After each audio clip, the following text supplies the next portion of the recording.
in locations where they will be compatible with other similar uses and which do not negatively impact adjacent land uses. Kind of just keeping that in mind when we look at the adjacent urban waterfront and how those two can coexist on that peninsula. So food processing, manufacturing, repair, retail. I've put an asterisk here because retail in this sense is something that was actually manufactured on that site and then being sold at that location. Commercial use, childcare centers, building material supply store. So we get into public comment, but that was a few comments related to that particular aspect. Restaurants and drinking establishments are also zoned in industrial, which is kind of unique or interesting, but it's good to see that there. Electric vehicle infrastructure, transportation terminals, things like that. And then we also have other limitations for building height, for example, that in urban waterfront, excuse me, we're allowed 40 feet, up to 45 or 65, depending on the zoning here you see on the right. So we have kind of the blue, which is the 40, the yellow, which is, I believe that's 45. Oops. Sorry, it's covered by my screen here. And then, excuse me, the yellow at 65. I want to interject quickly, Amos. We have a comment that came in from Noreen. Okay. Where does RV park fit into zoning? So if we can go back one slide. Yes. I want to stay true to my promise, Noreen, that I would provide you with where the idea for an RV park came from. That was one of our executive director's first ideas when she got here. Her experience in Port Townsend demonstrated that RV parks were great revenue generators, recognizing that one of the challenges that the port has faced is generating adequate revenue.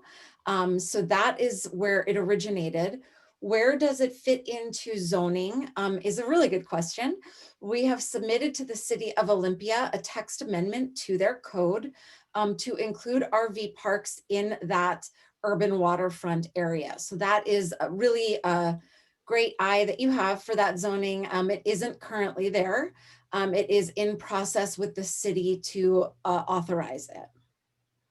Or if you're on the phone and you want to speak to it, we'd love to hear from you. Yeah, that would be good.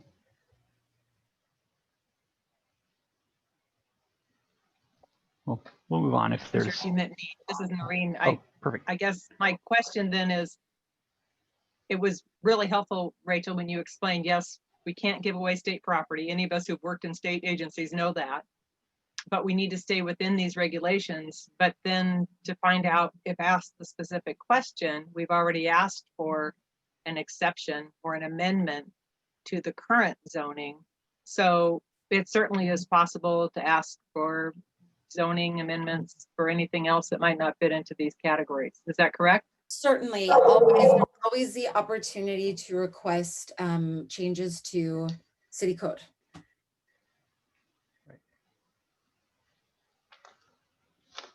This is Ron, and I just want to add to what Rachel said about the RV parks.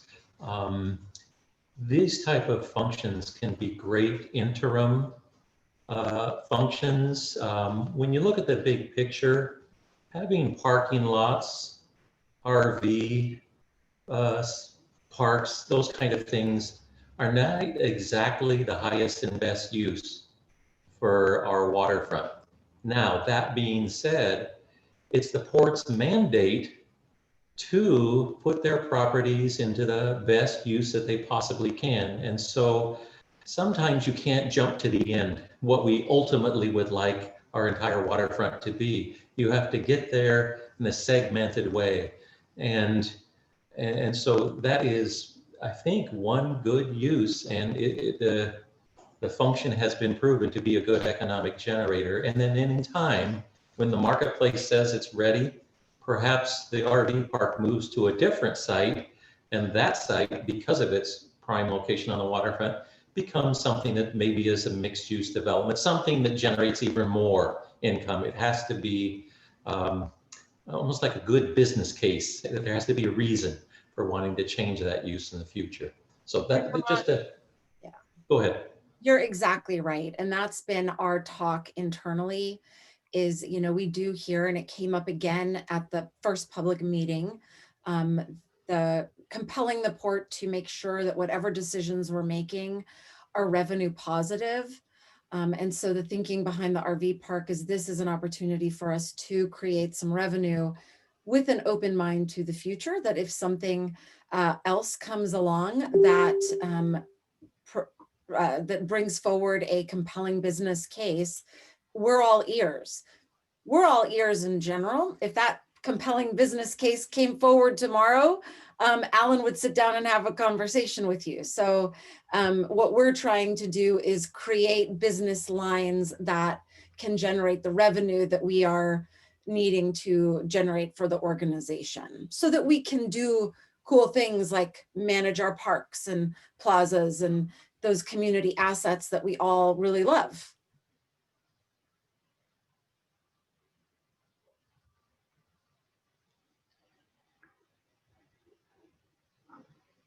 All right, so talk about zoning, talking about some heights, back to setbacks. So urban waterfront and industrial use don't have any setbacks. So that's setback from property line to face of building. So we could develop right up to the edge, if you will. Not to say that's a great plan for all urban design, but there's allowance for that. And then floor to area ratio, there is no requirement for that for urban waterfront, which kind of gets into the density, how high you can go and how much land area you can use per building footprint. Industrial has their own separate 1 floor area per, or 1 square foot per land area. So it's kind of a 1-to-1 ratio. Urban waterfront allows for a much denser use. And then allowable coverage. So urban waterfront has 2 different categories here, 60% for anything between the shoreline and the nearest adjacent street. So like Marine Drive, for example, and then 100% everywhere else. So if it's anywhere beyond that first street, 100% coverage. Everything else, we're down to 60% of that can be covered by building or development. Before we leave that, can I ask, this is Richard, can I ask a question? Sure. When the setback is none, does that allow for over the water like KGY, or is that not allowed anymore? That will not allow for additional over the water without additional mitigation. That's a really good question. And it's also really important to point out that that industrial really encompasses the marine terminal. So from the standpoint of this project, we're looking, I mean, I think it's safe to move forward under the guise of urban waterfront, Right. and those restrictions. We have talked about over the water possibilities, Richard. And we do have some existing structures and some existing area, but any additional area to what already exists, like KGY being one of those sites, would require additional mitigation. Is it impossible? Of course not. Is it extremely challenging? Of course it is, but not a challenge that is insurmountable by any stretch. I'd like to add to that, that the setbacks referred to on the graphic that Amos is showing has to do with setback from the right-of-way and or adjacent properties, not relative to the waterfront side, which if Amos can go to the next slide, Right. and then you're going to see setbacks from the water. Go ahead and walk them through that one, Amos. Yeah, so the Shoreline Master Program has their own separate setbacks. So there's municipal code, and then part of that is the Shoreline Master Program. So setbacks there, they have a 100-foot setback for shoreline, and then they also have a 50-foot vegetation conservation area. So when we get into actually putting buildings on site, we're going to have to really study and verify we meet these setbacks, and then what's the allowable usable area of each individual site. And then also the Shoreline Master Program has their own separate height limits within those areas. So 40 feet is the max. And then back to within that 75 feet of the OHWM ordinary high water mark, it's actually capped at 25 feet. So as you go from shoreline inland, you can increase up to 40 feet, but that first 75 is all the way down to 25 feet. And then I have this other item we're going to pause one more time. I want to be thoughtful of all of the comments that are coming in. I'm sorry to interrupt, Amos. No, that's great. I want to get them while we're moving through. So the overwater footprint of the radio station could be used for another purpose, but no new overwater space. Is that correct? It's roughly correct. So essentially the net cannot increase without additional, or the gross overwater area cannot increase without additional mitigation. I don't know that we would want to eliminate the KGY site, but because it's kind of a cool site in our opinion, open to ideas, but yeah, we could do more overwater space with additional mitigation. So there are additional environmental hoops that would need to be jumped through to ensure that there wasn't a net loss overall. So I will mention one of the tools that we used on the Theophos waterway up in Tacoma was we went to partially open decks, walkways, that type of thing. Which environmentally, that's much better than a structure that covers the entire near shore. So there are strategies to actually increase the amount of overwater so that it's better from an environmental standpoint. indeed, I mean, really what we're trying to avoid is that shading. So yes.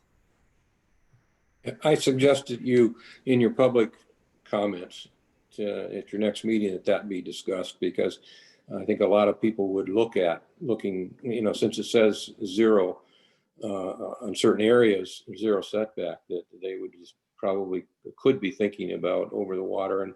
And I think it would be best if we let the public know that just what you said, Rachel, that it can be done possibly, but it'll be very difficult and it'll take a lot of mitigation.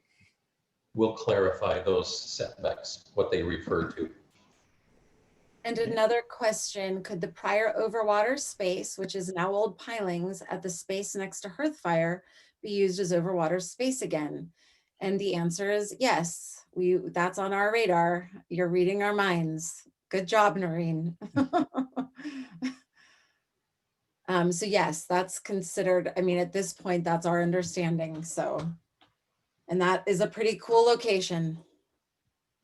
Definitely.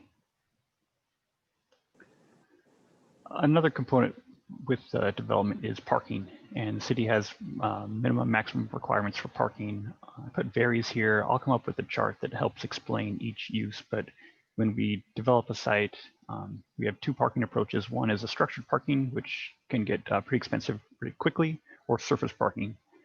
So if we are doing surface parking and say you need 1 per 1,000 or 1 per 100, your parking stalls start to take up quite a bit of real estate based off your building footprint. So we basically have to review each site individually of how we can accommodate an individual use and its parking to make sure it fits within the requirements of the city.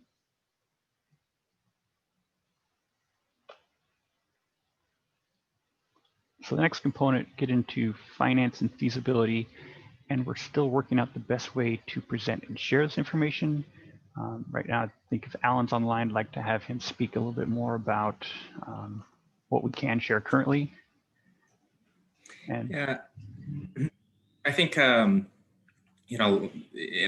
Drew, I just see your comment also, and there has been a lot of talk about the RV park and, really vetting that out in terms of, is this best use? And in probably short, as Ron alluded to, if you look just at the potential property, is it the best use right there on the waterfront? That could be up for debate, but really looking at what's available to the port and trying to go beyond just simple ground leasing that we historically do. So the port, while under a rare occasion we do sell some properties, we primarily lease our properties, and that does give us long-term revenues that essentially can't be invested away quickly from what potentially a land sale would bring us, but does give us that long-term sustainability financially. And looking at the peninsula and looking at these available properties that we have, we do have to look long-term and look at, this is all that's remaining for the port without, really going out and buying additional property somewhere. As it is on the peninsula, this is all we have. And so looking at our long-term financial needs to sustain the port, so we're not relying on that tax income that comes into the port that goes to much better purposes right now.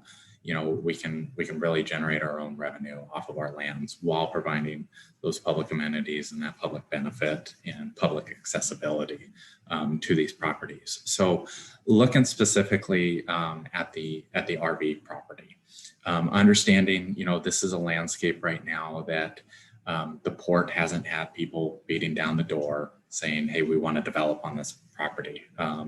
Even since I've been here just about a year or so, we've had some interest in some of our other properties that we have had to respond to and say, okay, we're gonna put this on hold right now because we're going through this planning effort and we really want to go through this planning effort before we entertain potential development projects. That said, those are for some of our bigger properties closer down to the marina office, larger footprints that bigger projects can be developed on. So looking at the RV site, we've got two options.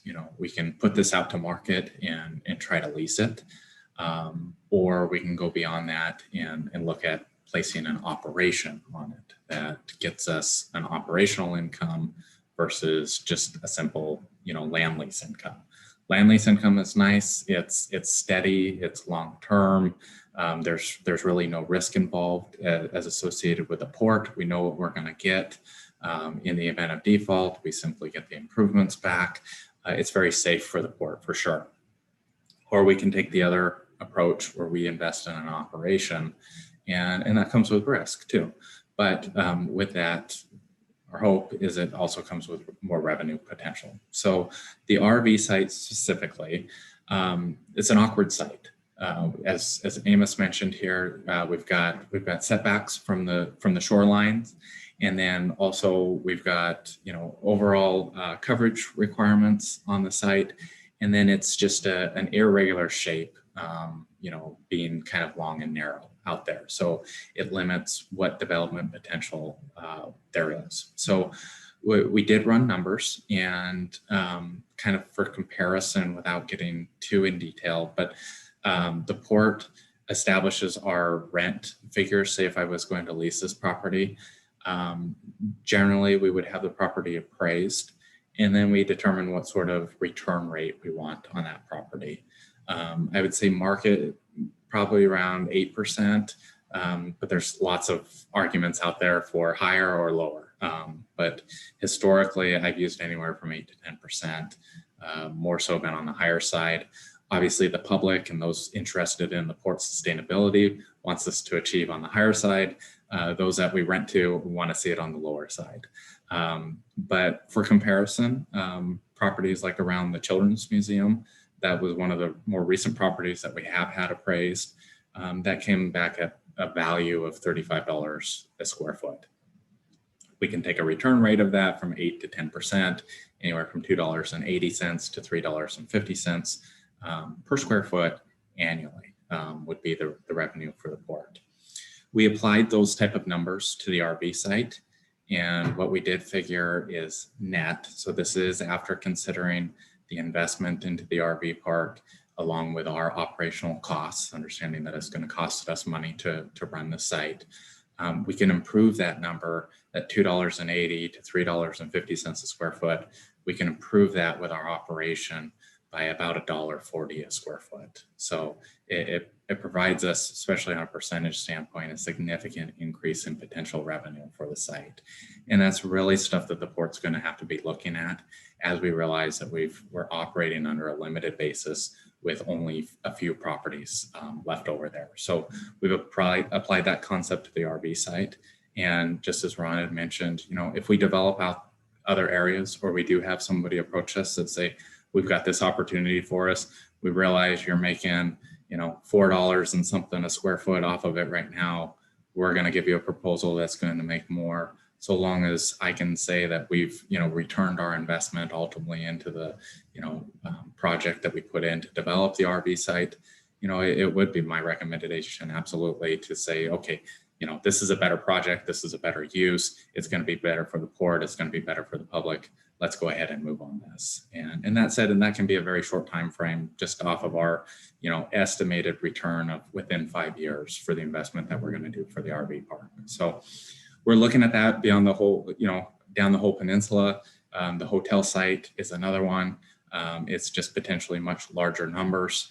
Market feasibility studies that we've had done on that site, which has been, 2 of them. The port made a large investment into 2 studies just to try to make sure that we're seeing consistent opinions. But that project up there is up of around $2.5 million net operating income.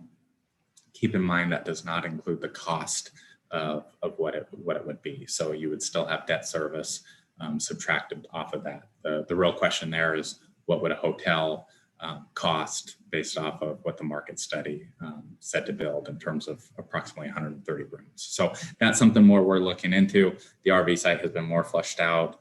I hope that provides some insights on kind of the financial justification of what we'd look for the RV park and other projects as we continue to move forward, making sure also that they're consistent with what Rachel talked about of just simply fitting within the RCWs that we're allowed to operate within.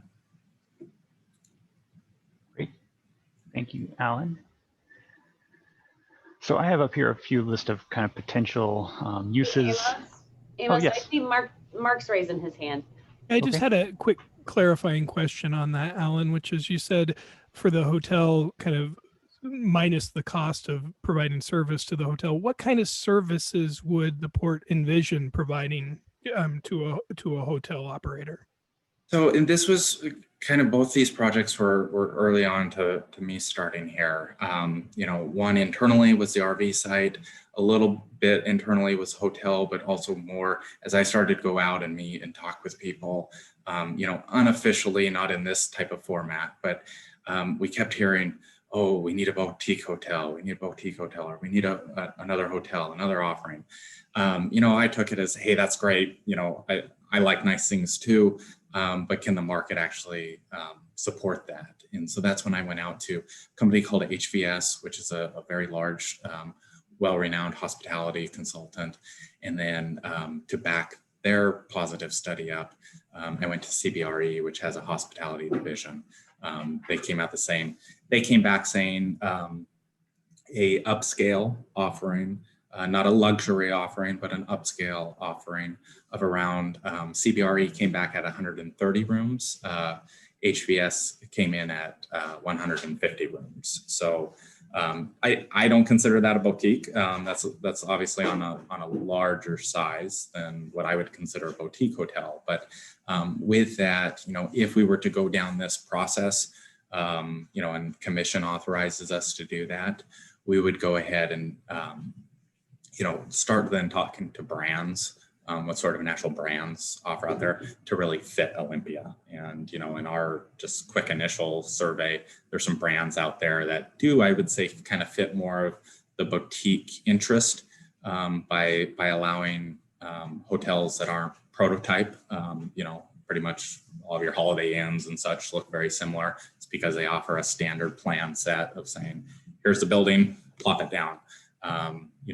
From what I've heard from the community of Olympia and what I know internally, that would not be something that we would probably, entertain, but more look at a brand that allows you to have the, hotel locally designed with that local flair and design element put into it. So you can accomplish some of the things that you want to get out of a boutique style, but then have the room count offering to then be sustainable and basically just generate enough income to sustain itself by having a higher quantity of rooms. So when you were talking about the change, the potential difference in revenue generation, you were talking about the nature of the hotel that's ultimately put on that property will generate potentially different amounts of revenue. Yeah. So Okay. The market study is based off of, hey, the Olympia market is what it is. You're going to get X amount per room for a upscale hotel. Okay. You're going to rent at 65% occupancy, you're going to rent, this many of them. These are going to be your costs associated with the rooms. Here's your bottom line. Gotcha. Now what you have to do is you have to find a capital project that fits within your bottom line there to really make the project justify out and achieve the goals that you need to for that type of hotel offering. That makes And sense. we we just haven't gone down that far on the road. I'll add to what Alan said, and I don't know if it will help address Mark's original question, but the current studies, they look at a piece of property as is. Just here's the total, this is the land that's available. Could we put a hotel on there? Actually getting a hotel operator to come, big difference. And that's where Alan's creativity comes in and the port's creativity. The example would be up on the Foss Waterway. Yes, there were development parcels, but some of the roads had to be put in, the infrastructure had to be put in, the esplanade had to be put in. So you tee it up. There has to be enough incentives to actually attract somebody to want to come and put their hotel there. Your site is better than others. And obviously the sighting, the beautiful views, that's a huge incentive. But what else does the port need to do?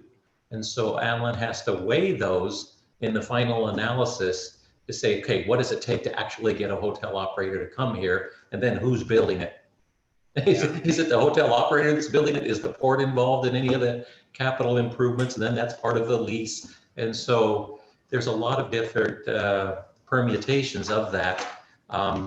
But as a concept, that's a great example of a rather high intensity use, good potential return, long-term return for the port. And remember, the port's ability to have employment on a site is actually part of the formula as well. Hotel has a lot of people working on the site, so it's kind of approaching the triple bottom line that you're looking for in sustainable projects. Yeah, and sorry, go ahead. Yeah, I just wanted to add two things with this. Is one was the siting of the hotel. When we went out for initial studies, we said, here are 7 parcels that the port has available on the peninsula. You guys as the hospitality experts, please come back to us and give us a recommendation of what site works best for hotels. And that's ultimately the one on North Point. They balanced the distance away from amenities with the views and capturing that diverse market of your leisure travel, but also the government travel, which is very, as we know, large in Olympia. And then, you know, I personally, I wrestle with also making sure it's appropriate for the port in terms of, you know, that we don't want to necessarily be competing with private business and also heard in that. But we did look at this and go, nobody is meeting the demand of an upscale hotel. And I think that's where we would fit. And then since COVID, the market has completely changed where no private group would be able to get capital to build a project like this right now in the short-term environment. So I want to emphasize one point too, just so that it isn't lost, that this hotel, the concept would not infringe in any way on the Billy Frank Jr. Trail or the trail itself. We heard from that first public meeting how important access to the waterfront is. We agreed that access is important. And so we're looking at kind of harmonious uses. So one does not preclude the other. So that's one point I just want to add to.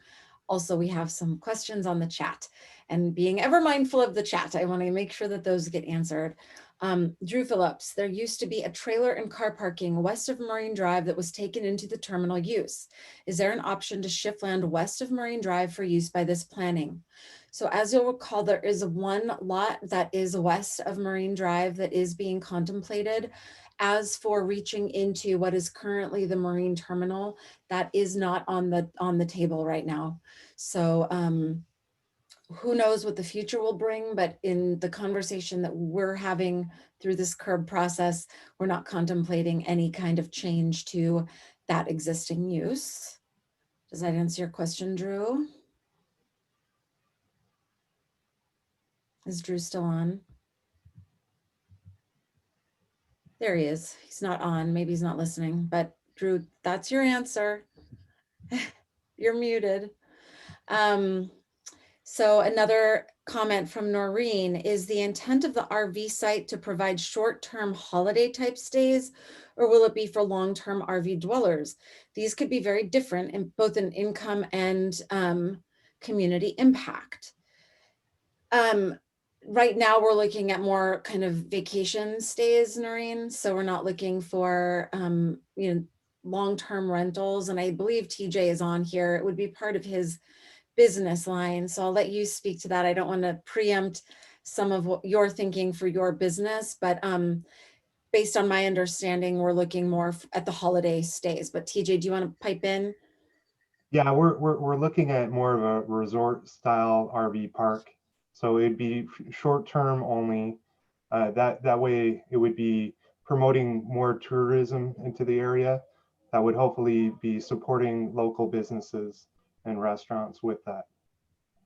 And then another question, I think, TJ, that's probably appropriately addressed to you, has increasing the percent of liveaboards allowed in the marina been considered? Yeah, we've looked at that. The one thing that we have to look at is to make sure that our infrastructure can support more liveaboards. That is one thing that we've talked about throughout the year, but I wouldn't want to increase our too many liveaboards and not have adequate restroom, showers, and everything that we provide for those liveaboards. But it certainly could be something that we look into as we go. And TJ, correct me if I'm wrong, but is there a limitation on the amount of liveaboards allowable on So site? there's a general limitation that it's not a hard fast limitation, but a lot of ports and marinas limit to about 10%. We have 733 slips, so generally our cap right now is 70. But there's places like Shill Shoal and other places where they have upward to 300 liveaboards, which is well over their 10% capacity. You know, I'd be willing to look into it, but again, we want to make sure that bathrooms and everything for our liveaboards, showers, and laundry facilities are adequate for an increase. And that's a great segue, TJ, to the next question. Will the RV park facility, showers, bathrooms, etc., be completely separate from marina? At this point, yes, the contemplation is that there will be an additional bathroom and facility built to support that use.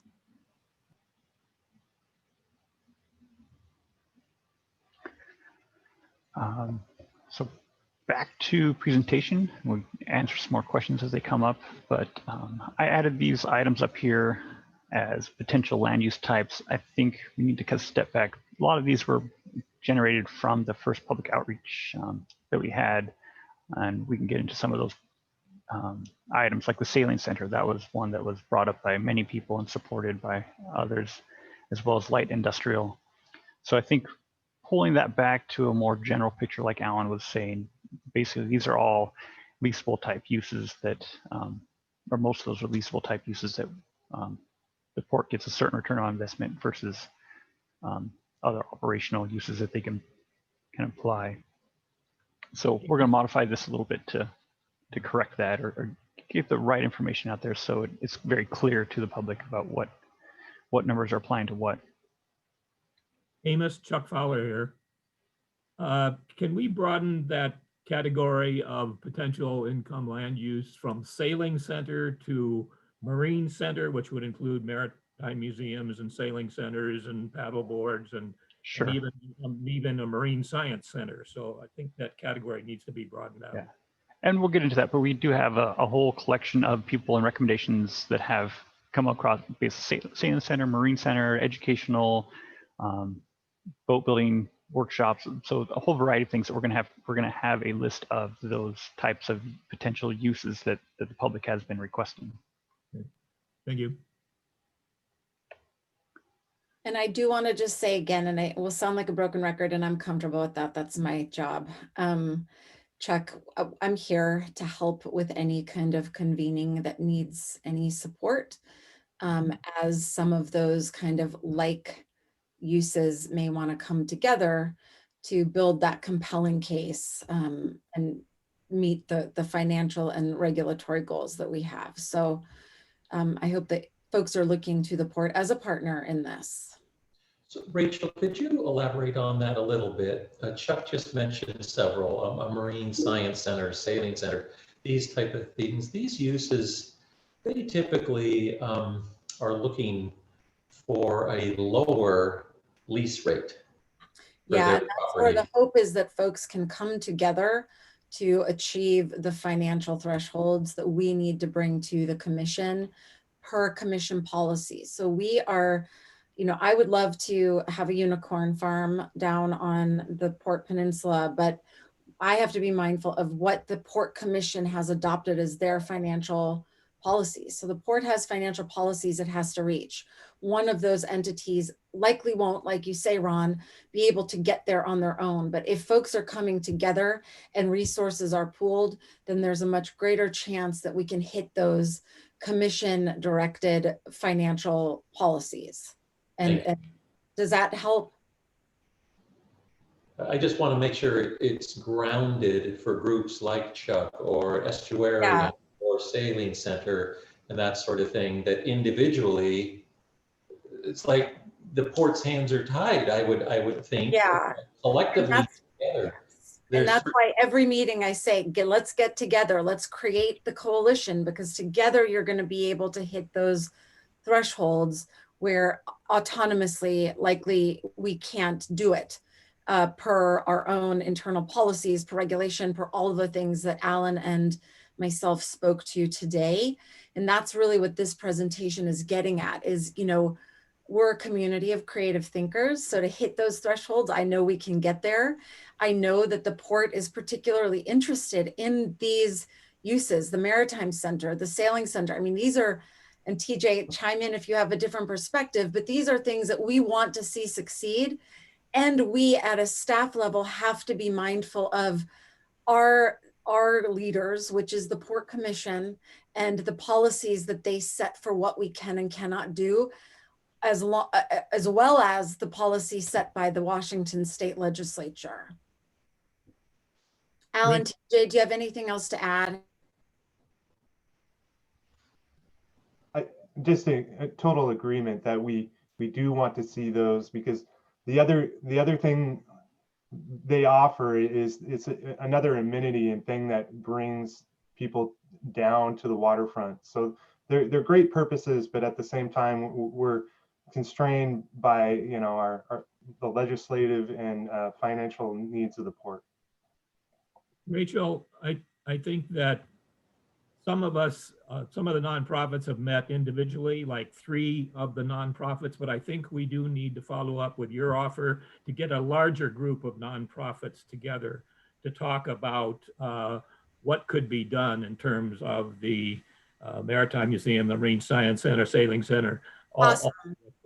So I think we need to do that sooner rather than later. I agree. So Chuck, shoot me an email. I would also add to that list the Squaxin, because I think there's an opportunity to involve the Squaxin Island tribe too in some of that contemplation for that joint effort to really tell the story of this area, which is what I hear, you know, the Squaxin first, and then the maritime history, Chuck, which you're leading the way for, and then this Sailing Center, which really is kind of telling the story of the future and, you know, how we maintain that connection to the water. So I think there's a really compelling story to be told through a project like that. So feel free to reach out and let's see what we can do if we put our heads together.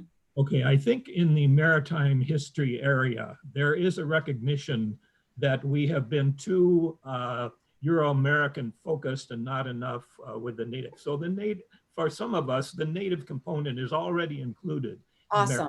In heritage. It goes back before first contact and all that. So we're there. Yeah, thanks.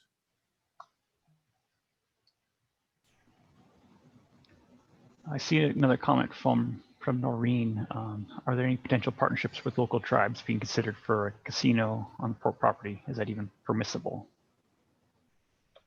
So I think we do have Ray as one of the advisory group members, but if Rachel, I don't know if you can speak to the potential for a casino. I don't know city code wise if that's a permitted use for this zone, but I don't think it's an explicitly permitted use. Alan, I'll look to you as our economic development. As far as I'm aware, there are no conversations underway of this nature. Yeah, Alan? I mean, I think it's really, we haven't delved into anything specific. I mean, we're open, absolutely, and I think would love to see some partnership with the tribes there on the peninsula. So, I mean, obviously we're in touch with Ray, and if open and willing to explore anything. And as far as specifically a casino, I don't know, and Ray would probably be best to answer that and have more understanding of what's allowed. Yeah, this Ray Peters, Squaxin on the Tribe.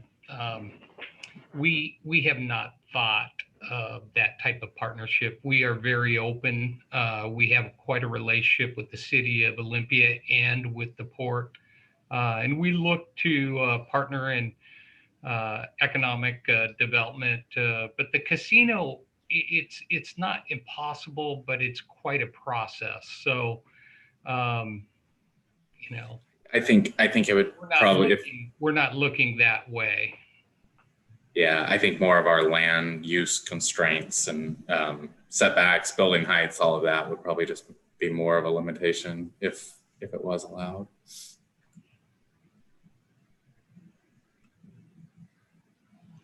So we have a little less than 10 minutes left. Wrap up kind of next steps. Basically, we offer a few suggestions: RV, site, hotel, port admin. We're also receiving that. That's the public feedback. Kind of the mobilization. We're taking what you hear. We're going to put that in a development plan. Can I just make one comment, Amos? Because I want to thank our stakeholders. I do a lot of spying online, and I have spied everybody sharing that survey, and it really is appreciated. You know, the more that we can approach this effort like a group and not like the port is doing blank, but we as a community are doing this together, the better. And so when I see that survey being shared, we have over 200 responses already, which is pretty remarkable for a plan of this scale, in my opinion. So we have kept it open until the 16th. We really appreciate all the help that you're doing in getting the word out about the work that we're doing here together. So I just want to interject a sincere thank you to everybody for doing that, because we're not able to do it on our own. So good point. Thank you, Rachel.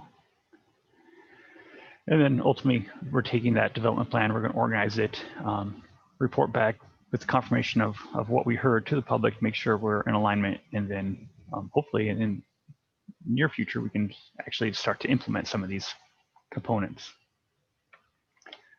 Next steps, we have the outreach meeting on the 16th, one more advisory group meeting on the 13th of January, and our last public outreach January 20th. We'll be compiling all that information, like you said, what we heard, to a final presentation to the Port Commissioners on February 8th. So one other component that we could go through is basically the surveys and information that we had received and the public feedback. So this is a snapshot of the survey that went out. We don't need to get into the fine details, but like Rachel said, I think we're at 216 or so currently responses. So here's the kind of variety of, let me see if I can zoom in on this one, but variety of feedback. So it's not just downtown. We got the east side, East Bay, Bigelow area, a little bit of West Bay, Northeast, rural Olympia, and then others. So there's a lot of other. I saw some far reaching down as Vancouver, Washington, and Portland, Oregon. So we're getting a lot of feedback from all over the Pacific Northwest. The question about the vision plan, a lot of them are familiar with the vision plan. We have the few open-ended questions. We have a lot of response data that we're working through to try to summarize that and get that recorded. And then also the feedback. So we're getting a pretty good rating on that outreach feedback. There is some concerns about getting that information out there in other venues. So we do appreciate, like Rachel was saying, that effort that you as advisory group are sharing that with your connections to spread the word and get more feedback, more survey input, and more awareness. And then involvement. So we're getting more people interested in actually participating. And hopefully as of the next public outreach, we'll again have more and more as the public start to get connected, they can then share with their connections as well. We also have the survey of questions that we sent out and you all responded to. And again, we're not going to get through all the details, but all 7 questions, we have responses categorized and logged. So we're working on a brief summary of what each individual response was, so we can try to boil that down into what it is that we heard from the public. And I will add as well to that, that we have also reached out, we briefed the commission on our work to date. They had additional entities and individuals that they wanted to get feedback from. An email was sent, I believe, on December 3rd to all of those, inviting them to either respond via message, email, or respond with a time to set up meetings. We haven't heard from a lot of them back, but we have heard from a few. So we are really open and trying to get as much feedback as we possibly can from as many folks. So that will be added to these questions as well. Right. So as far as other potential uses or ideas, we've already talked about the sailing center, maritime, educational center. Light industrial was another common theme that I've seen, but we have a few minutes left. I want to open that up to the advisory group now, if there's any suggestions and or other comments or questions before we wrap up.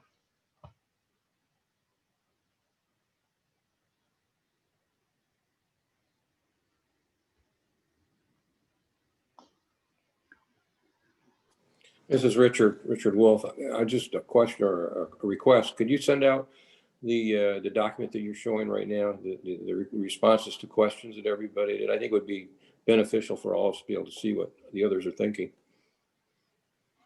Yes, it's still a work in progress. As Rachel mentioned, we have some, we're still assembling, so I'll coordinate with the port as far as when and how to best issue this to the team.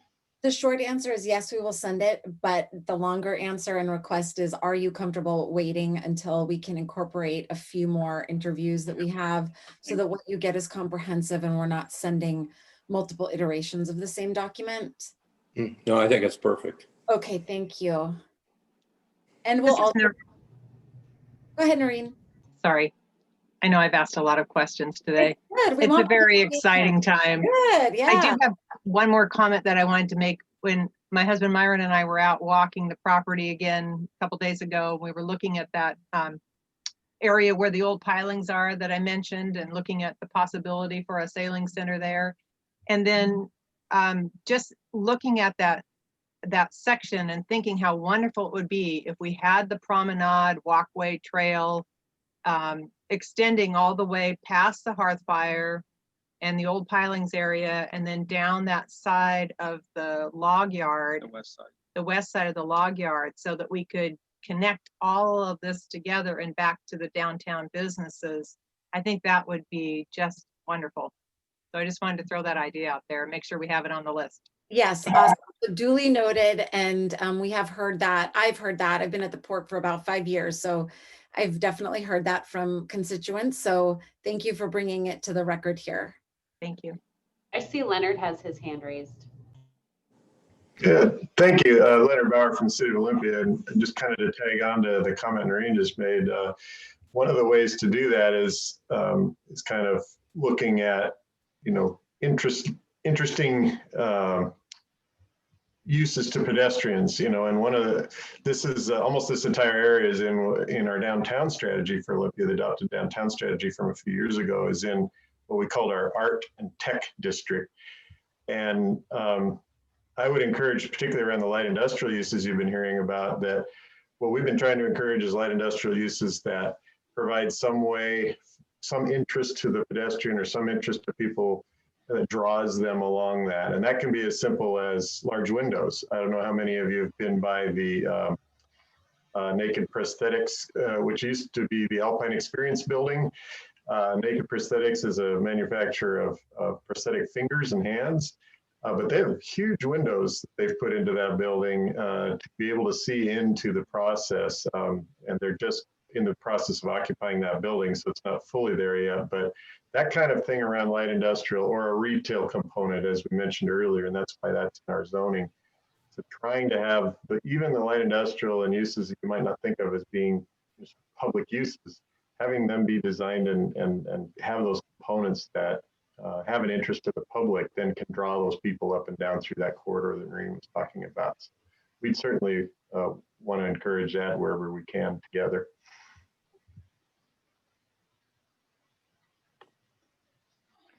I want to be respectful of everybody's time. It is 11 o'clock, so if you need to take off and head out to another meeting or whatever, feel free to leave. If there is any other comments, I'd be happy to stick around and get some feedback from you.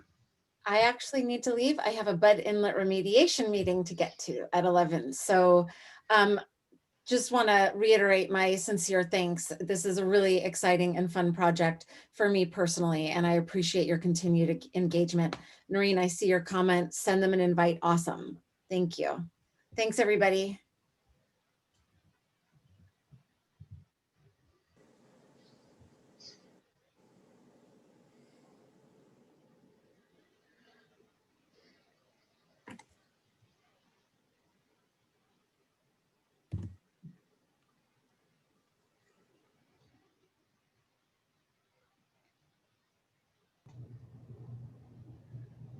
Okay, I think if there's no more comments, I'm gonna go ahead and stop the recording and end the meeting. Everyone good? I think yeah, I think that's good. Okay. Give him a chance. All right. All right. Thank you. you. Take care.